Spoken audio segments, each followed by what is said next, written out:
আমরা মুখোমুখি সিপিআইএম নেতা বিশিষ্ট চিকিৎসক ফুয়াদ আলীমের টুডে স্টোরিকে সময় দেওয়ার জন্য অসংখ্য ধন্যবাদ।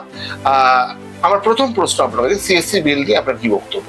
আমরা দেখলাম যে গতকালকে হালদিয়া এনার্জি যারা বিদ্যুৎ সাপ্লাই করে তাদের তরফ থেকে একটা বিজ্ঞাপন বেরিয়েছে যে হলদিয়া এলাকার মানুষ তাদের বিদ্যুৎ বিল এপ্রিল 2024-এর যা আছে সেটা বৃদ্ধি হতে চলেছে।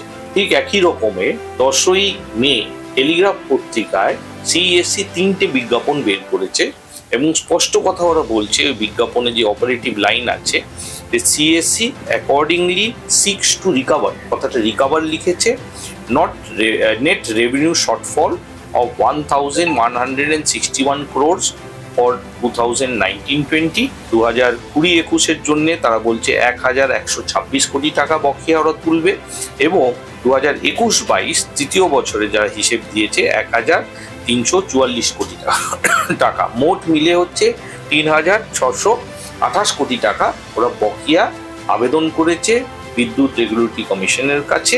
এবং যেটা চালাকিটা করেছে তারা 10ই মে বিজ্ঞাপনটা বের করেছে, 21 দিন সময় দিয়েছে, 21 দিন মানে 31শে মে, 1 জুন নির্বাচন শেষ, তারপরে আসন্ন যে মাসটা আসবে সেখান থেকে বিলের এই বকেয়া ওরা তুলতে শুরু করবে।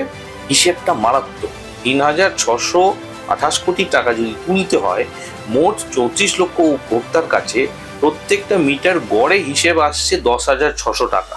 এই বিদ্যুতের কারেকশন এবং মানে মাসুল সাধারণ জনগণকে দিতে হবে, এরকম একটা পরিস্থিতি পশ্চিমবাংলা এবং বিশেষ করে সিএসসি এলাকার মধ্যে মানুষদেরকে সরাসরি চাপের মুখে পড়তে হচ্ছে। আপনি কি মনে করছেন যে এইটা কেন করলো?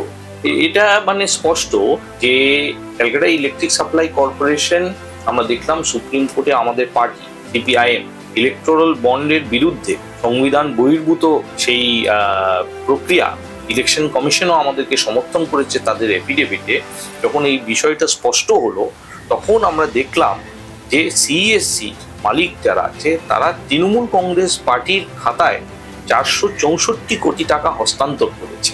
সিইএসসির দায়িত্ব জনগণের কাছ থেকে বিদ্যুতের ব্যবহারে হচ্ছে তাদের টাকা পয়সা তোলা, যা খরচ।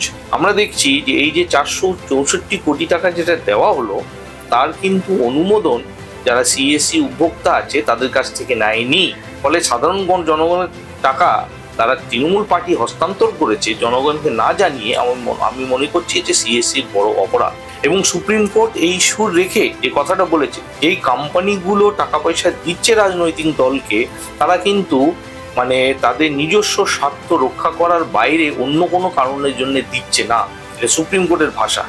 সেই ভাষাকে যদি আমরা স্মরণ করি তাহলে এই যে মাসুল সিইএসসির উপভোক্তাদেরকে তাদের ঘাড়ের উপরে হচ্ছে চাপতে চলেছে, এটা আমার মনে হচ্ছে স্পষ্টভাবে ওই ইলেকট্রাল বন্ডের সঙ্গে একটা সরাসরি যোগসাজশ আছে।